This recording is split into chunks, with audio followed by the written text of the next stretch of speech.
अस्सलाम वालेकुम दोस्तों, welcome to our YouTube channel political that.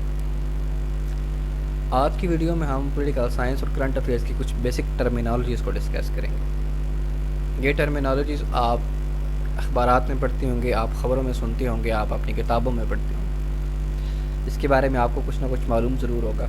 ऐसी 6 बेसिक टर्मिनोलॉजीज़ के ऊपर आज हम बात करेंगे। सबसे पहले हमारे पास है national interest, then national power, geo economics, price state and difference between a neutral state and neutralized state. So let's start with national interest. National interest का मतलब होता है कि protection of goals and ambitions of a nation, चाहे वो economic हो, military हो या कल्चर। अब इन गोल्स और एम्बिशंस में सबसे पहला फैक्टर होता है सेल्फ प्रिजर्वेशन। आपने अपनी हिफाजत करनी है, उसमें इंडिपेंडेंस आ जाती है, सॉवरेनिटी आ जाती है, टेरिटोरियल इंटेग्रिटी आ जाती है, military security and economic wellbeing आ जाती है। अगर कोई मुल्क पाकिस्तान को इकोनॉमिकली या मिलिटरीली उसको थ्रेट करने की कोशिश करेगा तो पाकिस्तान विल रिटेलिएट। वो जो उसकी रिटेलिएशन होगी वो अपना नेशनल इंटरेस्ट प्रोटेक्ट कर रहा होगा पाकिस्तान वहां पे। नेशनल पावर, नेशनल पावर का आसान अल्फाज में मतलब ये है कि एक रियासत का, मुल्क का, नेशन का दूसरी रियासत, मुल्क या नेशन के ऊपर इन्फ्लुएंस होना और टेंजिबल मेथड्स के जरिए इसको मेजर किया जा सकता है। समटाइम वो मेथड्स इंटेंजिबल भी हो सकते हैं। फॉर एग्जांपल सऊदीया पाकिस्तान के जो फॉरेन रिलेशन है बड़े अहम गिने जाते हैं। क्यों गिने जाते हैं? पाकिस्तान की एक अच्छी खासी जो तादाद है पाकिस्तानियों की, वो सऊदी अरब में काम करती है। तो बाई चांस कोई ऐसा वाक़या होता है, सऊदी हुकूमत पाकिस्तान को डिक्टेट करती है, जैसे आपको पता होगा कोलमपुर समिट होना था, पाकिस्तान को जबरन वहां पर नहीं जाने दिया गया और थ्रेट किया गया कि अगर आपने ऐसा किया तो हम आपकी जो यहाँ पे लोग काम कर रहे हैं उनको वापस भेज देंगे। तो ये उसकी नेशनल पावर थी सऊदीया की। उसने इकोनॉमिक टूल इस्तेमाल किया, उसने पॉलिटिकल टूल इस्तेमाल किया, लेकिन हमारे ऊपर उसने इन्फ्लुएंस को, वो जो उसका इन्फ्लुएंस था उसको इस्तेमाल करते हुए अपने गोल्स को अचीव किया। सेम एज किसी मुल्क के की किसी भी तरह की कोई भी पावर हो सकती है, वो इकोनॉमिकली हो सकती है, पॉलिटिकल हो सकती है। देन आ जाता है जियो इकोनॉमिक्स। जियो इकोनॉमिक्स की टर्म को इस्तेमाल किया था एडवर्ड लुटवाक ने 1990s में, जब फॉल ऑफ बर्लिन वाल हुआ था। रॉबर्ट ब्लैकविल और जेनिफर हारिस अपनी किताब war by the other means में लिखती हैं, use of economic instrument to promote and defend the national interest, यानी कि इकोनॉमिक इंस्ट्रूमेंट को इस्तेमाल करते हुए नेशनल इंटरेस्ट को प्रमोट टू डिफेंड करना और एक जियो पोलिटिकली बेनिफिशियल रिजल्ट निकालना जियो इकोनॉमिक्स कहलाता है। हम इसको इस तरह भी डिफाइन करते हैं कि use of political means to achieve the economic goals and use of economic means to achieve the political goals. Control of markets, trade surplus, currency reserve, strategic investment and economic sanctions. इन तमाम आलात का इस्तेमाल करते हुए आप जो फ़ायदा उठाते हैं इकोनॉमिकली या पॉलिटिकली, वो जियो इकोनॉमिक्स कहलाता है।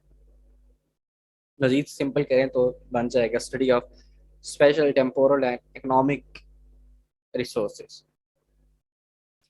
तो इसकी हाल ही में जो करंट मिसाल है वो चाइना का BRI प्रोजेक्ट है, जो इकोनॉमिकली लिहाज से वो बड़ा इंपॉर्टेंट है। जिस मुल्क के साथ वो अटैच होगा उस मुल्क की तजारत को बढ़ाएगा, उसको इकोनॉमिकली फ़ायदा देगा, उसकी जो कंट्री है, टेरिटरी है, वो मुस्तफ़ीद होगी। अब US और जो डेवलप कंट्रीज़ हैं वो B3 इसके मुकाबले में लॉन्च करने जा रहे हैं, बिल्ड बैक बेटर। इसके ऊपर हम डिटेल बाद में बात करेंगे कि क्या चीज़ है। और 2020 के लिए बड़ा इंपॉर्टेंट क्वेश्चन है, चाइनीज़ BRI और अमेरिका का जो B3 प्रोजेक्ट है, इसके ऊपर कोई ना कोई सवाल ज़रूर आएगा।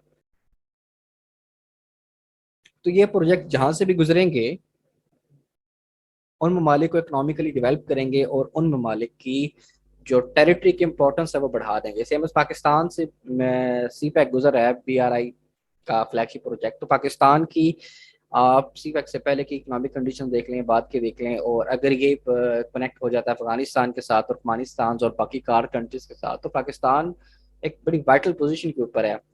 जो हम बात करते हैं कि पाकिस्तान की लोकेशन जियो स्ट्रेटेजिकली बड़ी इंपॉर्टेंट है, तो इसलिए बात की जाती है कि पाकिस्तान को समुंदर भी लगता है और तीन तरफ से वो खुश्की से घिरा हुआ है। तो अगर ऐसा कोई रूट बनता है तो पाकिस्तान के लिए बहुत फ़ायदा है। देन हमारे पास आ जाता है पेराई स्टेट। पेराई स्टेट का मतलब है कि एक ऐसी नेशन आप कह लें, रियासत कह लें, जिसको इंटरनेशनल आइसोलेशन का, सैंक्शंस का, इवन इन्वेजन का खतरा है दूसरी नेशन से। क्योंकि जो उस रियासत का बिहेवियर है और एग्जिस्टेंस है बाकी दुनिया के लिए अनएक्सेप्टेबल बन चुका होता है। जैसे अभी अफगानिस्तान में हो रहा है, आप अंदाज़ा लगाएं कि एक वार लड़ी गई, देन अब तालिबान ने इलाके को टेक ओवर करना स्टार्ट कर दिया। अगर तालिबान पूरे अफगानिस्तान के ऊपर कब्जा कर लेते हैं तो एक प्राइस स्टेट वो बन जाएगी। सेंट्रल अथॉरिटी का क्या हो जाएगा, कोलैप्स कर जाएगी, एक अनार्की सिचुएशन है, सिविल वार का खतरा है। तो पॉलिटिकल साइंस और इंटरनेशनल टर्म में उसको पैराई स्टेट कहते हैं। अफगानिस्तान के लिए भी पहले भी ये टर्म इस्तेमाल की जा चुकी है। अब मुख्तलिफ डिप्लोमेट से लेकर हिंदुस्तान टाइम्स तक तमाम अखबार प्राइस स्टेट का लफ्ज़ इस्तेमाल कर रहे हैं अफगानिस्तान के लिए, और कहा जा रहा है कि अगर तालिबान टेक ओवर कर जाते हैं पूरे अफगानिस्तान में तो it will be consider as a price state. जी, लास्ट पे हम हमारी टर्म है न्यूट्रल स्टेट और न्यूट्रलाइज स्टेट। न्यूट्रल स्टेट एक ऐसी रियासत को कहते हैं कि जो जंग के दौरान किसी पार्टी का हिस्सा नहीं बनते, किसी का साथ नहीं देते। एक टेम्परी स्टेटस होता है, टेम्पोररी स्टेटस होता है, जो टर्मिनेट हो जाता है अगर वो किसी पार्ट को ज्वाइन करे। फॉर एग्जाम्पल चाइना पाक इंडिया में जंग लगी, तो पाकिस्तान न्यूट्रल खड़ा है। पाकिस्तान कहता है जी आप अपनी जंग लड़े, हम किसी का साथ नहीं देते। लेकिन पाकिस्तान जब चाइना के साथ मिलेगा तो वो न्यूट्रल स्टेट का दर्जा या स्टेटस उसका खत्म हो जाएगा, वो एक जंग का हिस्सा बन गया। अब न्यूट्रलाइज स्टेट का फर्क ये है कि एक न्यूट्रलाइज स्टेट को एक एग्रीमेंट के तहत, एक ट्रीटी के तहत बाइंड किया जाता है, उसकी इंडिपेंडेंस और इंटेग्रिटी को इंश्योर किया जाता है और कहा जाता है कि अगर आप अपनी मिलिट्री नहीं रखेंगे, अपनी डिफेंस के लिए आर्मी नहीं रखेंगे, तो हम आपकी इंडिपेंडेंस इंटेग्रिटी को इंश्योर करते हैं और ये तमाम चीज़ें हम आपको प्रोवाइड करेंगे, लेकिन आपने अपनी आर्मी नहीं रखनी। आपने सुना होगा, अगर नहीं सुना तो ये बहुत इंटरेस्टिंग बात है कि फ़लस्तीन को इसराइल की तरफ से कहा गया था कि आपको हम तस्लीम भी करते हैं, आपको हम बाकी ज़रूरियात भी देते हैं, राइट्स भी मानते हैं, लेकिन आप अपनी मिलिट्री नहीं रखेंगे, आपका दिफा करना हमारी जिम्मेदारी है। तो फ़लस्तीन ने इसराइल की ये जो कंडीशन थी इसको रिजेक्ट कर दी और कहा कि हम अपनी मिलिट्री पे रखेंगे और कोई और सोल्यूशन निकाला जाए जिसके तहत सेटलमेंट की जाए। तो न्यूट्रलाइज्ड स्टेट का कंसेप्ट हमें पुराना मिलता है, लेकिन इसराइल और फ़लस्तीन के दरमियान अक्सर बातचीत में ये चीज़ डिस्कस होती रहती है, एग्रीमेंट्स में सजेशन में ये बात आती रहती है।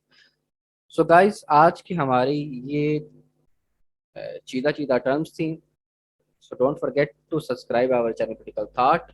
और मज़ीद हम कोशिश करेंगे कि जो कॉमन टर्मिनोलॉजीज़ हैं और इम्पोर्टेंट टर्मिनोलॉजीज़ हैं आप तक पहुँचाई जा सकें और इंटरेस्टिंग टॉपिक के साथ आपकी खिदमत में हाज़िर हुआ जा सके। तब तक के लिए इजाज़त दीजिए। अल्लाह हाफ़िज़।